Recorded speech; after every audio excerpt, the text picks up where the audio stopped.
పోరాడతాం విత్తనపత్తి రైతుల సమస్యల పరిష్కారం అయ్యేదా న్యాయం చేయాలి విత్తనపత్తి రైతులకు న్యాయం చేయాలి విత్తనపత్తి రైతులకు న్యాయం చేయాలి విత్తనపత్తి రైతులకు న్యాయం చేయాలి విత్తనపత్తి రైతులకు అత్యధికంగా దశాబ్దాలుగా అంటే 30 సంవత్సరాలుగా ఈ ప్రాంతం లోపల 40,000 ఎకరాలకు పైగా ఈ ప్రాంతంలో విత్తన పత్తిని సాగు చేస్తున్నారు. తెలంగాణ రాష్ట్రంలోనే విత్తన పత్తి భాండాగారంగా ప్రసిద్ధి చెందినటువంటి తెలంగాణ రాష్ట్రంలోనే గద్వాల జోగులాంబ గద్వాల ఒకటి. ఈరోజు ఇక్కడ ఆయా కంపెనీలు నేరుగా రైతులకిచ్చి ఫౌండేషన్ సీడ్ని రైతులకిచ్చి సాగు చేయించకుండా మధ్యవర్తులను అనగా ఈ ప్రాంతంలో ఆర్గనైజర్లు అంటున్నారు. ఆర్గనైజర్ల ద్వారా ఈ ప్రాంతంలో విత్తన పత్తిని సాగు చేయిస్తున్నారు. అయితే ఈ ఆర్గనైజర్లు అనేక రకాలుగా రైతులను దోపిడీలకు గురి చేస్తూ నష్టాలకు గురి చేస్తూ రైతుల యొక్క ఆస్తులను గుంజుకుంటూ అప్పులు చూపిస్తూ అధిక వడ్డీలు వసూలు చేస్తూ కంపెనీలు ఇచ్చే వాస్తవ రేట్లను రైతులకు ఇవ్వకుండా మోసం చేస్తున్నాయి. మరొక వైపు ఏమో ఎప్పుడైతే పంటను చేతికిస్తామో జీఓడి పరీక్ష నిర్వహిస్తాయి కంపెనీలు. జీఓడి ఫలితాల్లో ఫెయిల్ కాకుండా కూడా ఫెయిల్ అయినట్లు చెప్పి రైతులకి పైసలు లేకుండా మోసం చేస్తున్నాయి. కేవలము కంపెనీలు మరి ఆర్గనైజర్లు, దోపిడీదారులు అనేటువంటి ఆర్గనైజర్లు మాత్రమే అగ్రిమెంట్ చేసుకుంటున్నారు, ఒప్పందాలు చేసుకుంటున్నారు. కానీ మరి పంట పండించే రైతుల దగ్గర ఒప్పందాలు చేసుకోవాలని గత కొన్ని సంవత్సరాలుగా నడిగడ్డ హక్కుల పోరాట సమితి ఆధ్వర్యంలో జోగులాంబ గద్వాల జిల్లాలో పెద్ద ఎత్తున పోరాటం చేయడం జరిగింది. అయినా కూడా కలెక్టర్ గారు గతంలో మేము కలిసి రిప్రజెంటేషన్ చేసినాం. సార్, ఇతర పత్తి ప్యాకెట్ పైన రేట్లు పెంచాలా, ఫెయిల్ కాకుండా ఫెయిల్ అయిందని చెప్పేసి రైతులను నిండా ముంచుతున్నారు. రైతులకు అప్పులు చూపించి రైతుల యొక్క ఆస్తులను, భూములను గుంజుకుంటున్నారు. ఈ ప్రాంతంలో కేవలం కొంతమంది 40 మంది ఆర్గనైజర్లు యథేచ్ఛగా 40,000 మందికి పైగా ఉన్న రైతులను నిండా ముంచుతున్నారు. ఎంత ఇచ్చినంత పర్వాలేదని తీసుకొని వాళ్ళ అప్పులు కట్టడానికి వేస్తున్నటువంటి పరిస్థితి. అనేక సార్లు గతంలో కలెక్టర్ గారు 3-4 మారినా కూడా ఇప్పటిదాకా ఈ సమస్య పరిష్కారం చేయలేదు. వినతి పత్రాలు ఇవ్వడం, అవి బుట్ట దాఖలు కావడం అనేది సర్వసాధారణమైంది. అందుకోసమే ఈరోజు మేమంతా కలిసి మోకాల మీద నిరసన చేస్తున్నాము.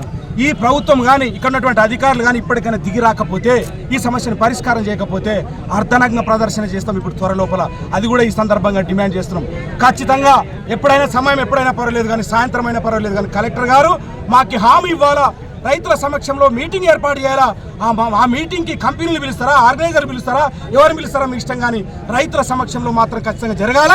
రైతులకు ఇవ్వాల్సినటువంటి ఏమైతే హామీలు ఉన్నాయో, నిర్దిష్టమైన హామీలు, పత్తి ప్యాకెట్ పైన రేటు పెంచడం కావచ్చు, ఫెయిల్ అయిన విత్తనాలకు రీషాంపులు పెట్టడం కావచ్చు, 2000 దాదాపు 8 సంవత్సరాల నుంచి కూడా ఫెయిల్ అయిన విత్తనాలు మరి ఫెయిల్ అయి ఇంతవరకు రివర్స్ వాపస్ ఇవ్వడం లేదు రైతులకి. అంటే మరి ఈ కంపెనీలు ఫెయిల్ అయిన విత్తనాలని ఏం చేసుకున్నట్టు, బ్లాక్లో అమ్ముకున్నట్ట, ఆర్గనైజర్లు అమ్ముకున్నట్టున, మరి ఎక్కడికి అమ్మినట్టు ఈ ఫెయిల్ అయిన విత్తనాలు? గత 6-7 సంవత్సరాల నుంచి ఫెయిల్ అయిన విత్తనాలను రైతులకు ఎందుకు ఇవ్వడం లేదు?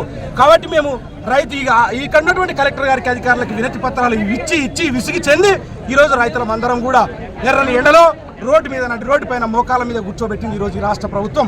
ఏదైతే రాష్ట్ర ప్రభుత్వం అది ప్రజా ప్రభుత్వం, రైతు ప్రభుత్వం గొప్పగా చెప్పుకుంటున్నదో ఈ రైతు ఘోష వినాలనే ఈరోజు ఇక్కడ నుంచి మేము ఈ జోగులాంబ గద్వాల జిల్లా నుంచి మేము రాష్ట్ర ప్రభుత్వానికి తెలిసేలా ఇక్కడ మోకాల మీద నిరసన తెలుపుతా ఉన్నాం. కాబట్టి వెంటనే కలెక్టర్ గారు చొరవ చూపి రాష్ట్ర ప్రభుత్వం దృష్టికి తీసుకెళ్లి సమస్యను పరిష్కారం చేయాలని సందర్భంగా డిమాండ్ చేస్తా ఉన్నాం.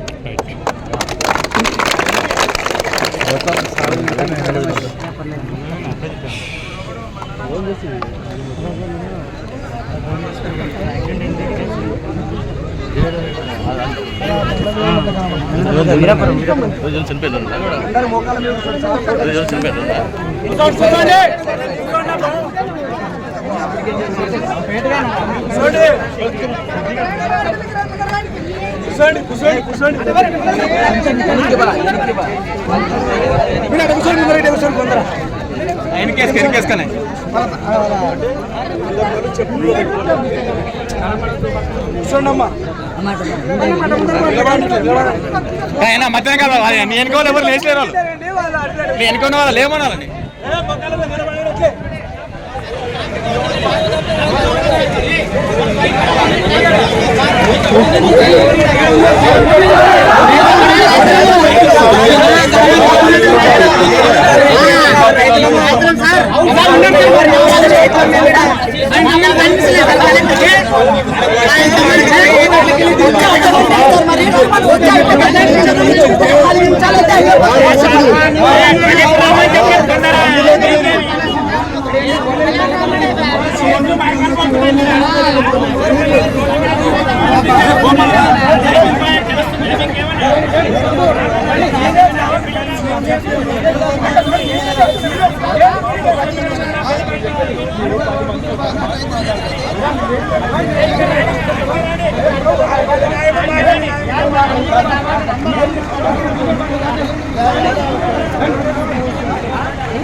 ఆర్గనైజర్లకు కంపెనీలకు వత్తాసు పలుకుతున్న రాష్ట్ర ప్రభుత్వం, దొంగ ఆర్గనైజర్లకు కంపెనీలకు వత్తాసు పలుకుతున్న రాష్ట్ర ప్రభుత్వం, రాష్ట్ర ప్రభుత్వం.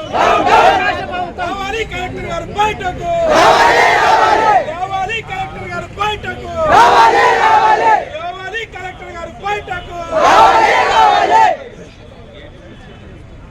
సిగ్గు కాంగ్రెస్ పార్టీ,